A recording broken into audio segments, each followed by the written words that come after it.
श्री गणेशाय नमः। जुग जुग जिय सुललनवा, भवनवा के भाग जागल हो। जुग जुग जिय सुललनवा, भवनवा के भाग जागल हो। ललना लाल होइए कुलवा के दीपक, मनवा में आस लागल हो। ललना लाल हुई है कुलवा के दीपक, मनवा में आस लागल हो। दोस्तों, हर माँ की यही कामना रहती है कि उसके लाल यानी संतान की उम्र लंबी हो, वह अपने कुल का नाम रोशन करे और जीवन में खूब तरक्की करे। इसी कामना के साथ माताएं जितिया का व्रत रखती है। इसे जितिया, जीवतिया और जीवित पुत्र का व्रत भी कहते हैं। दोस्तों, आप सभी को जितिया व्रत की हार्दिक शुभकामनाएं। दोस्तों, आज इस वीडियो में मैं आपको बताऊंगी कि इस साल जीवित पुत्र का व्रत कब है। आप जानेंगे इसके शुभ मुहूर्त के बारे में, साथ ही जानेंगे इस व्रत के नहा खाए के नियम के बारे में। हम जानेंगे इसके पूजन विधि के बारे में, पारण कब करें, पारण कैसे करें, यानी कि नहा खाए से लेकर पारण तक के संपूर्ण नियम आप इस वीडियो में जानेंगे। साथ ही आप श्रवण करेंगे जीवित पुत्र का व्रत के पावन व्रत कथा। तो चलिए दोस्तों, आज के वीडियो का शुरुआत करें। दोस्तों, जीवित पुत्र का व्रत एक महत्वपूर्ण व्रतों में से एक है।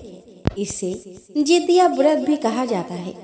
जीवित पुत्र का व्रत में माताएं अपने संतान की सुरक्षा व खुशहाली के लिए पूरे दिन और पूरी रात एक निर्जला व्रत करती है। हिंदू पंचांग के अनुसार आश्विन मास के कृष्ण पक्ष की अष्टमी तिथि पर जीवित पुत्र का व्रत रखा जाता है। यह त्योहार मुख्य रूप से बिहार, झारखंड और उत्तर प्रदेश में मनाया जाता है।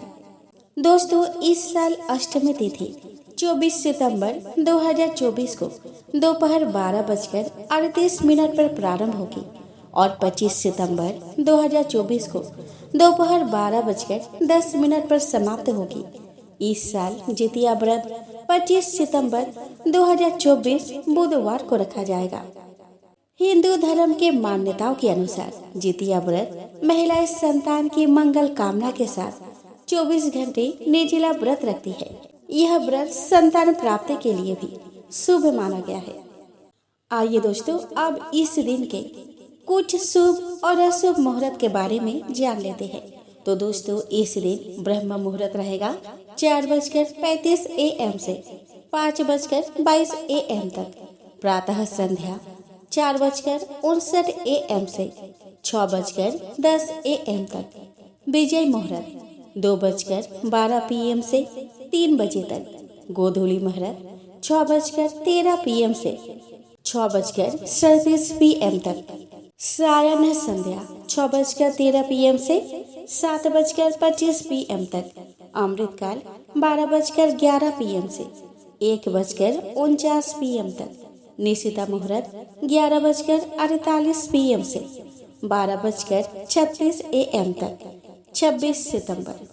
दोस्तों, जीवित पुत्र का व्रत का नहाय खाए 24 सितंबर को है और 25 सितंबर को निर्जला व्रत रखा जाएगा। 26 सितंबर को जितिया व्रत का पारण किया जाएगा। व्रत पारण के लिए शुभ समय 4:35 AM से 5:23 AM तक रहेगा। दोस्तों, धर्म शास्त्रों के अनुसार महाभारत के युद्ध में जब अश्वत्थामा के पिता की मौत हो गई थी, तो वह पांडव से पिता की मौत का बदला लेने के लिए उनके शिविर में घुस गए। शिविर में उस समय 5 लोग सो रहे थे। अश्वत्थामा ने उन्हें पांडव समझकर मार डाला। कहते हैं कि वह 5 पांडव नहीं, बल्कि पांडव व द्रौपदी की 5 संतानें थी। जिसके बाद अर्जुन ने अश्वत्थामा को बंदी बनाकर उसके दिव्य मणि छीन लिए। दिव्य मणि छीनने के बाद अश्वत्थामा ने क्रोध में आकर अभिमन्यु की पत्नी के गर्भ में पल रहे बच्चे को मार डाला।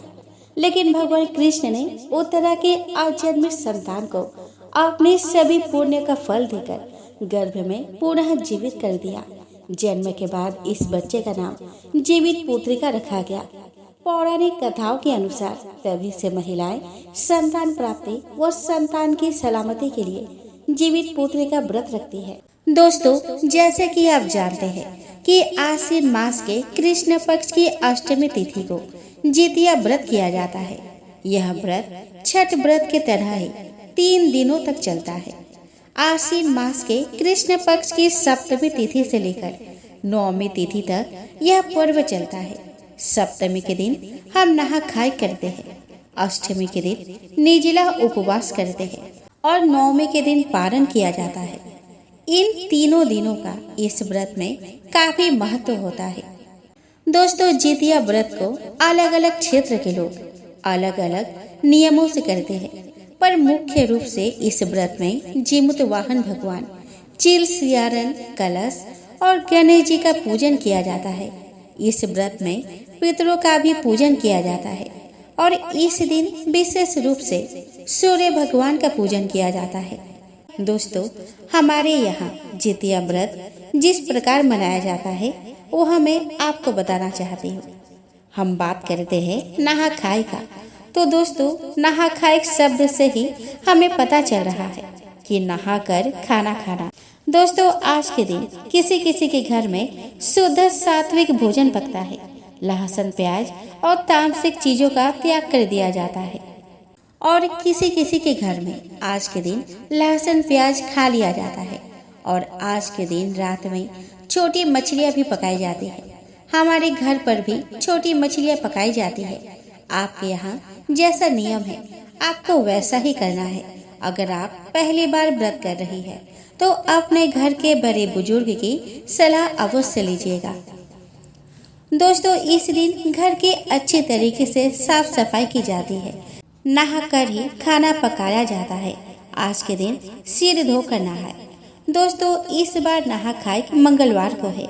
हालांकि सुहागिन महिलाएं और अविवाहित महिलाओं को मंगलवार के दिन बाल धोना नहीं चाहिए, पर पूजा पर्व के दौरान आप अपना बाल धो सकते हैं, इसमें कोई मनाही नहीं है। तो दोस्तों, मंगलवार को नहा खाई के दिन हमें सिर धोकर नहानी है। नहाने के बाद हमें अच्छी तरह से श्रृंगार करनी है। उसके बाद हमें खाना पकाना है। दोस्तों, आज के दिन हमारे घर में नाश्ते में साग और रोटी पकाई जाती है। उसके बाद चावल, लौकी की सब्जी, चना का दाल पकाई जाती है। शाम के समय दोबारा फिर से किचन की साफ सफाई की जाती है और नहा धोकर खाना पकाई जाती है। दोस्तों, शाम को हम रोटियां, पकौड़ी, तुरई की सब्जी, छोटी मछलियां, आटे की हम छोटी छोटी 5 रोटियां पकाते हैं। अलग से दही, चूड़ा, गुड़ और खीरा आदि रखा जाता है। आप देखिए दोस्तों, शाम को खाना पकाने के बाद खाना निकाला जाता है, क्योंकि हमें सुबह कौवे के बोलने से पहले उठकर चील, सियारन को सरगी देनी होती है। और दोस्तों, जिनके सास नहीं होते उन्हें भी सरगी दी जाती है। अब निकाले हुए भोजन को हम अलग रख देते हैं। सुबह 3 या 3:30 बजे उठकर मुख धोकर नहाते हैं। उसके बाद तुरई के पत्ते पर हम जो जो भोजन निकाल कर रखे थे उनमें से थोड़ा थोड़ा रखेंगे। एक तो रखेंगे जीमूत वाहन के लिए और दूसरा चील और सियारन के लिए रखेंगे। दोस्तों, मेरी सास अभी भी है और वे भी जितिया का व्रत करती है, इसलिए मैं सिर्फ जीमूत वाहन, चील और सियारन के लिए ही सरगी निकालती हूँ। भोजन को निकालकर हम छत पर रखते हैं। दोस्तों, जो चील का भोजन है उसे ऊंचा स्थान पर रखते हैं ताकि उसे कौवा और चील खा सके, और सियारन का वही नीचे रख देते हैं। भोजन निकालने के बाद हाथ से जल फेरा जाता है, अगरबत्ती दिखाई जाती है। प्रणाम करके हम वापस आ जाते हैं। इस दौरान हमें पीछे मुड़कर देखना नहीं होता है। अब बारी आती है अपने थाली लगाने की। दोस्तों, इतनी सुबह तो खाना नहीं खाई जाती, पर हम हल्का सा दही और चूड़ा खाकर नियम कर लेते हैं और मुख को अच्छी तरह से साफ कर लेते हैं ताकि मुख में कहीं भी खाने का कण न रह जाए। अब शुरू होता है अष्टमी की निर्जला उपवास की। तो दोस्तों, आज के दिन हाथ से कुछ तोड़ा या काटा नहीं जाता है। इस चीज का हमें ध्यान रखना होता है। आज हमारा निर्जला उपवास रहता है। शाम के समय हम नदी में स्नान के लिए जाते हैं। अगर आसपास नदी ना हो तो घर पर ही नहाने के पानी में थोड़ा गंगा जल डालकर नहा ले। हम आम की लकड़ी से दातुन कर कुल्ला कर लेते हैं। नहा धोआ कर शाम के समय एक चौकी लगा ले, और चौकी ना हो तो जिस जगह हमें पूजा करना है उसे अच्छे तरीके से साफ कर लेंगे। वहाँ पर थोड़ा सा चावल रखेंगे और उस पर कलश स्थापित करेंगे। कलश में जल भरेंगे। अब इसमें हम सुपारी, एक सिक्का, थोड़े से अक्षर और हल्दी डाल देंगे। साथ में कुछ फूल डालेंगे। उसके ऊपर आम के पत्ते रखेंगे। आम के पत्तों पर तिलक करेंगे। अब उसके बाद कुसा घास लेंगे और इसे कलश पर रखेंगे। चावल का आसन देकर गणेश जी को भी विराजमान करेंगे। आप जल का छींटे लगाकर सभी का शुद्धिकरण कर लेंगे। अपने ऊपर भी जल का छींटे लगा लेंगे। अब कुसा से जो हम जीमूत वाहन बनाए हैं उन्हें लाल या पीले रंग का वस्त्र चढ़ाएंगे।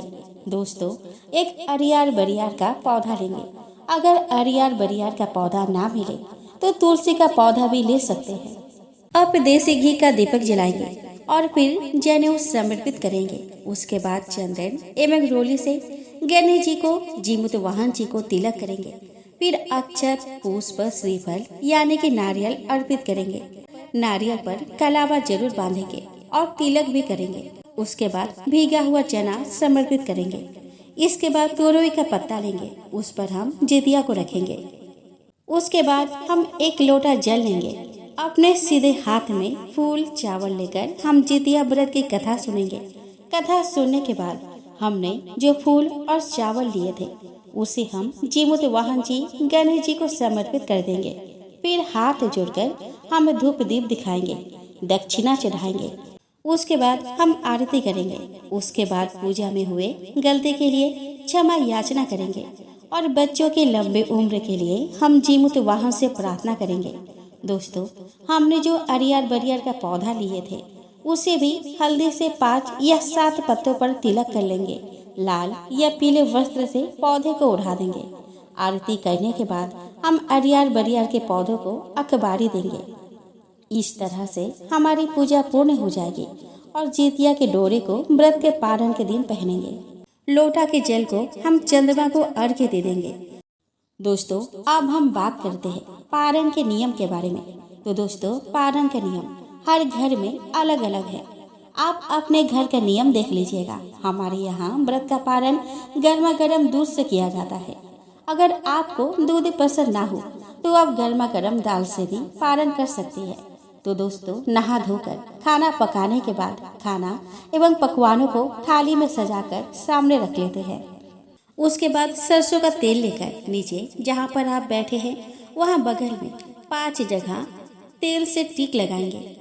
अपने सिर पर भी तेल लगाएंगे। उसी तेल के ऊपर 5 बार सिंदूर से टीका करेंगे। उसके बाद उसी सिंदूर को अपने मांग में भी भरेंगे। अब हम दान करेंगे। तो दोस्तों, दान में हम जितिया, चावल, दक्षिणा, हल्दी, आलू, सिंदूर, अरहर का दाल, तुरई, नमक, मिर्ची, यह सभी चीज हम तुरई के पत्तों पर रखेंगे। यह सभी हम ब्राह्मण को दान में देंगे। जिनके सास है वे भी और जिनके सास नहीं है वे भी इन सभी चीजों का दान करेंगे। आप दोस्तों अपने बच्चे को अपने पास बुलाकर प्रणाम करवाएंगे एवं अपने जितने बच्चे हैं उतने गांठ जितिया में लगाना है और उसे बांध देना है। उसके बाद बच्चे के गले में डालने के बाद अपने गले में डालेंगे। उसके बाद भगवान को प्रणाम करके भोजन करनी है। तो यह रही जितिया व्रत के पारण का नियम। तो चलिए दोस्तों, अब हम श्रवण करें जीवित पुत्रिका के पावन व्रत कथा को। दोस्तों, एक बार नेमिष्य अरण्य के निवासी ऋषियों ने संसार के कल्याण के लिए सूत जी से पूछा कि हे सूत, कराल कलिकाल में लोगों के बालक किस तरह दीर्घायु होंगे, सो कहिए। सूत जी बोले कि जब द्वापर का अंत और कलियुग का आरंभ था उसी समय बहुत सी शोकाकुल स्त्रियों ने आपस में सलाह की कि क्या इस कलिकाल में माता के जीवित रहते पुत्र मर जाएंगे। जब वे आपस में कुछ निर्णय नहीं कर सके तब गौतम जी के पास पूछने के लिए गए। जब उनके पास पहुंची तो उस समय गौतम जी आनंद के साथ बैठे थे। उनके सामने जाकर उन्होंने मस्तक झुकाकर प्रणाम किया। तदंतर स्त्रियों ने पूछा कि हे प्रभु, इस कली युग में लोगों के पुत्र किस तरह जीवित रहेंगे? इसके लिए कोई व्रत या तप हो तो कृपा करके बताइए। इस तरह उनकी बात सुनकर गौतम जी बोले कि आपसे मैं वही बात कहूँगा जो मैंने पहले से सुन रखी है। गौतम जी ने कहा कि जब महाभारत युद्ध का अंत हो गया और द्रोण पुत्र अश्वत्थामा के द्वारा अपने बेटों को मरा देखकर सब पांडव बड़े दुखी हुए, तो पुत्र के शोक से व्याकुल होकर द्रौपदी अपने सखियों के साथ ब्राह्मण श्रेष्ठ धौम्य के पास गई और उसने धौम्य से कहा कि हे विपेंद्र, कौन सा उपाय करने से बच्चे दीर्घायु हो सकते हैं? कृपा करके ठीक ठीक कहिए। धौम्य बोले कि सतयुग में सत्य वचन बोलने वाला, सत्याचरण करने वाला, समदर्शी जीमुत वाहन नामक एक राजा था। एक बार वह अपने स्त्री के साथ अपने ससुराल गया और वहीं रहने लगा। एक दिन आधी रात के समय पुत्र के शोक से व्याकुल कोई स्त्री रोने लगी, क्योंकि वह अपने बेटे के दर्शन से निराश हो चुकी थी। उसका पुत्र मर चुका था। वह रोती हुई कहती है कि हाय, मुझ बूढ़ी माता के सामने मेरा बेटा मरा जा रहा है। उसका रुदन सुनकर राजा जीमुत वाहन का तो मानो हृदय बेदीर्ण हो गया। वह तत्काल उस स्त्री के पास गया और उससे पूछा कि तुम्हारा बेटा कैसे मरा है। उसने कहा कि एक गरुड़ प्रतिदिन आकर गांव के लड़कों को खा जाता है। इस पर दयालु राजा ने कहा कि माता, अब तुम रो मत, आनंद से बैठो, मैं तुम्हारे बच्चे को बचाने का यत्न करता हूँ। ऐसा कहकर राजा उस स्थान पर गया जहाँ गरुड़ आकर प्रतिदिन मांस खाया करता था। उसी समय गरुड़ भी उस पर टूट पड़ा और राजा के शरीर का मांस खाने लगा। जब अतिशय तेजस्वी गरुड़ ने राजा का 12 अंग खा लिया, तो झटपट राजा ने अपना दाहिना अंग फेरकर गरुड़ के सामने कर दिया। यह देखकर गरुड़ जी ने कहा कि देव योनियों में तुम कौन हो? तुम मनुष्य तो नहीं जान पड़ते। अच्छा, अपना जन्म और कुल बताओ।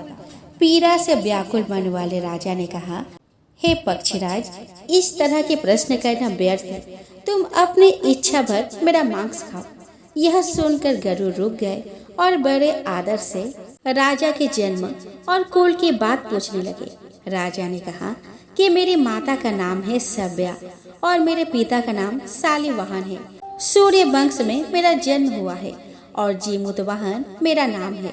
राजा की दयालुता देखकर गरुड़ ने कहा कि हे महाभाग, तुम्हारे मन में जो अभिलाषा हो वह वर मांगो। राजा ने कहा कि हे पक्षीराज, यदि आप मुझे वर दे रहे हैं तो वर दीजिए कि आपने अब तक जिन प्राणियों को खाया है वे सब जीवित हो जाए। हे स्वामी, आपसे आप यहाँ बालकों को ना खाए और कोई ऐसा उपाय करे कि जहाँ जो उत्पन्न हो वे लोग बहुत दिनों तक जीवित रहे। धौम्य ने कहा कि पक्षीराज गरुड़ राजा को वरदान देकर स्वयं अमृत के लिए नागलोक चले गए। वहां से अमृत लाकर उन्होंने उन मरे मनुष्य की हड्डियों पर बरसाया। ऐसा कहने से सब लोग जीवित हो गए जिनको कि पहले गरुड़ ने खाया था। राजा के त्याग और गरुड़ की कृपा से वहां वालों का बहुत कष्ट दूर हो गया।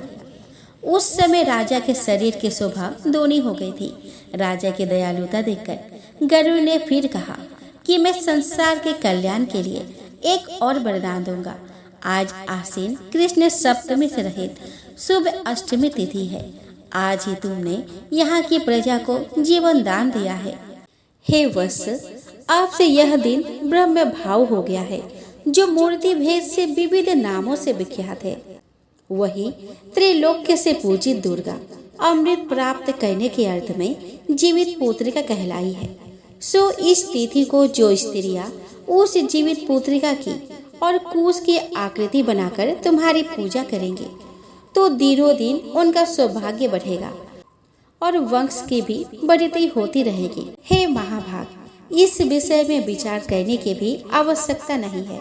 हे राजन, सप्तमी से रहित और उदया तिथि की अष्टमी को व्रत करे, यानी सप्तमी विद्ध अष्टमी जिस दिन हो उस दिन व्रत न कर शुद्ध अष्टमी को व्रत करे और नवमी में पारण करे। यदि इस पर ध्यान न दिया गया तो फल नष्ट हो ही जाएगा और सौभाग्य तो अवश्य नष्ट हो जाएगा। जीमूत वाहन को इस तरह का वरदान देकर गरुड़ बैकुंठ धाम को चले गए और राजा भी अपने पत्नी के साथ अपने नगर को वापस चले आए। धौम्य द्रौपदी से कहते हैं कि हे देवी, मैंने यह अतिशय दुर्लभ व्रत तुमको बताया है। इस व्रत को करने से बच्चे दीर्घायु होते हैं। हे देवी, तुम भी पूर्वोक्त विधि से यह व्रत और दुर्गा जी का पूजन करो तो तुम्हें अभिलषित फल प्राप्त होगा। मुनिराज धौम्य की बात सुनकर द्रौपदी के हृदय में एक प्रकार का कौतूहल उत्पन्न हुआ और पूरे वासनी स्त्रियों को बुलाकर उनके साथ यह उत्तम व्रत किया। गौतम ने कहा कि यह व्रत और इसके प्रभाव को किसी एक चील ने सुन लिया और अपनी सखी सियारिन को बतलाया। इसके बाद पीपल वृक्ष के शाखा पर बैठकर उस चील ने और वृक्ष के खोते में बैठकर सियारिन ने भी व्रत किया। फिर वही चील किसी उत्तम ब्राह्मण के मुंह से यह कथा सुनाई और पीपल के खोते में बैठी हुई अपनी सखी को सुनाया। सियारिन ने आधी कथा ही सुनी थी कि उसे भूख लग गई और वह उसी समय सबसे भरे हुए शमशान में पहुंची। वहां उसने इच्छा भर मांस का भोजन किया और चील बिना कुछ खाए पिए रह गई और सवेरा हो गया। सवेरे वह गौशाले में गई, वह गौ का दूध पिया। इस तरह नवमी को उसने पारण किया। कुछ दिनों बाद वे दोनों मर गई और अयोध्या में किसी धनी व्यापारी के घर में जन्मी। संयोग से दोनों का जन्म एक ही घर में हुआ, जिसमें सियारिन ज्येष्ठ हुई और चिल्ही छोटी। वे दोनों सभी शुभ लक्षणों से युक्त थी, इसीलिए बड़ी लड़की काशीराज के और छोटी उसके मंत्री के साथ गार्हपत्य अग्नि के सामने विधि पूर्वक ब्याही गई। पूर्व जन्म के कर्म फल से वह मृगनयनी रानी हुई। जिस किसी भी संतान को उत्पन्न करती वह मर जाती थी और पूर्व जन्म की बातों को स्मरण करने वाली मंत्री की पत्नी ने अष्टवसुओं के सदस्य तेजस्वी 8 बेटे उत्पन्न किए और सभी जीवित रह गए। अपने बहन के पुत्रों को जीवित देखकर ईर्ष्यावश राजपत्नी ने अपने स्वामी से कहा कि यदि तुम मुझे जीवित रखना चाहते हो तो इस मंत्री के भी पुत्रों को उसी जगह भेज दो जहाँ मेरे बेटे गए हैं, अर्थात उन्हें मार डालो। यह सुनकर राजा ने उस मंत्री के पुत्रों को मारने के लिए कई प्रकार के उद्योग किए, पर मंत्री की पत्नी ने जीवित पुत्रिका के पुण्य बल से उन्हें बचा लिया। एक दिन राजा ने अपने आदमियों से उन पुत्रों का सिर कटवाकर पिटारी में रखवाला और वह पिटारी उनकी माता यानी कि मंत्री पत्नी के पास भेज दिया। किंतु वे 8 सिर बेशकीमती जवाहरत हो गए और भले चंगे वे 8 लड़के अपने माता के पास वापस चले गए। उनको जीवित देखकर राजपत्नी को बड़ा विस्मय हुआ। अंत में वह मंत्री की पत्नी के पास गई और उसने पूछा कि बहन, तुमने कौन सा ऐसा पुण्य किया है जिससे बार बार मारे जाने पर भी तुम्हारे बेटे नहीं मरते। इस पर मंत्री की पत्नी ने कहा कि पूर्व जन्म में मैं चिल्ही थी और तुम सियारन, दोनों ने व्रत किया था।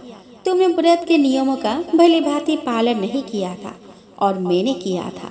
इसी दोष से हे बहन, तुम्हारे बेटे नहीं जीते हैं। ओ राजरानी, अब भी तुम उस जीवित पुत्री का व्रत को करो तो तुम्हारे बेटे दीर्घायु होंगे। मैं तुमसे सच सच कह रही हूँ। उसके कथा अनुसार रानी ने व्रत किया, तभी से उसके कई बेटे सुंदर और दीर्घायु होकर बड़े बड़े राजा हुए। सूत जी कहते हैं कि सब प्रकार का आनंद देने वाला मैंने यह दिव्य व्रत बतलाया।